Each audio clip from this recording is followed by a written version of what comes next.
Ladies and gentlemen, boys and girls, it's Diego here in northern Florida, near Pensacola, close to Mobile, Alabama. And like you guys, we are waiting, Karina and I, Karina is right here. We are waiting for our K-1 visa to get adjudicated by the Service Center in California. And this video it's positive, but it's also information that you really must pay attention to, especially to our friends who live in countries like Africa and those countries, Southwest Asia, etc., who watch our videos. Now,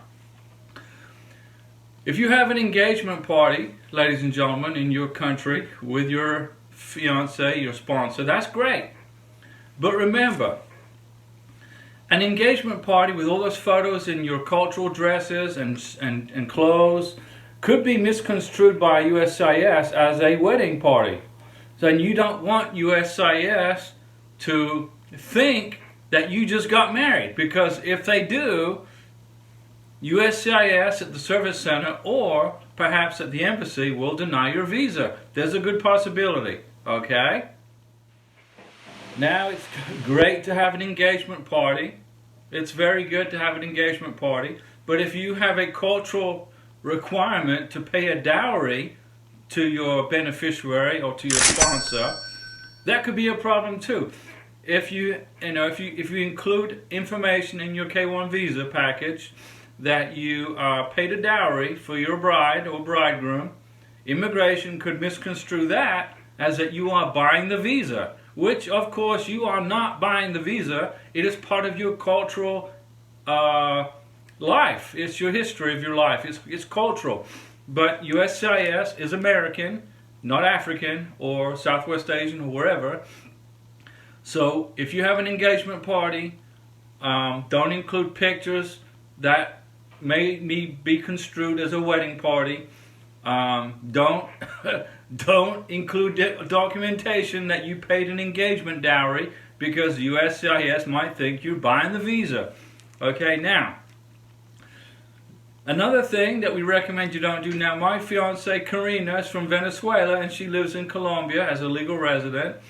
And it's common and normal practice for us, even though we're not married, we are totally single. We are both totally single and able to marry each other. When I'm with Karina, I call her wifey, or in messages I'll say mi esposa, which is Spanish for my wife, or I'll refer to her last name as my last name in messages. Now, immigration, I realized this could be a problem for us. I don't know. We're certainly not married, but remember, it's very important that you do not convey a message that you guys are married when you're not, when you file a K-1 visa. All right? Very important.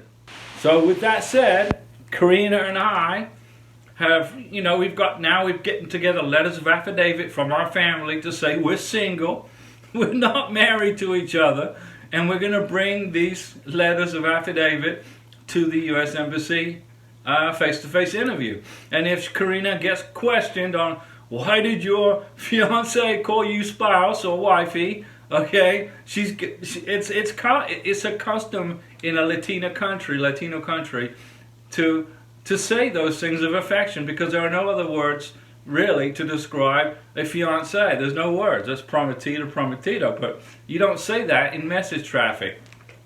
Now, we do have once our NOA 2 letter comes to us from USCIS, hopefully it's approved, which I'm sure it will be, we will be bringing to the embassy our confirmed wedding plans, which we have now put in place.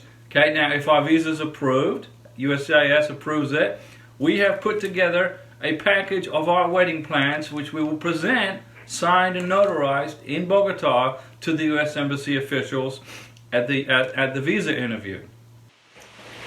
We will also get a letter, a carta de soltada. My Spanish is terrible, but that is a letter, that is a legal document signed by Karina and 2 witnesses from Venezuela and a notary stating that she is single, she's never been married, and she's free to marry Diego. So if we go to our immigration interview, and I don't know if I'm allowed to enter I'll probably just have to wait outside on a bench, twiddling my thumbs. She will have 3 letters of affidavit from my family saying I'm single and free to marry. She will have a carta di soltera, which is a letter attesting and swearing by a legal document saying that she's single and free to marry, with 2 witnesses.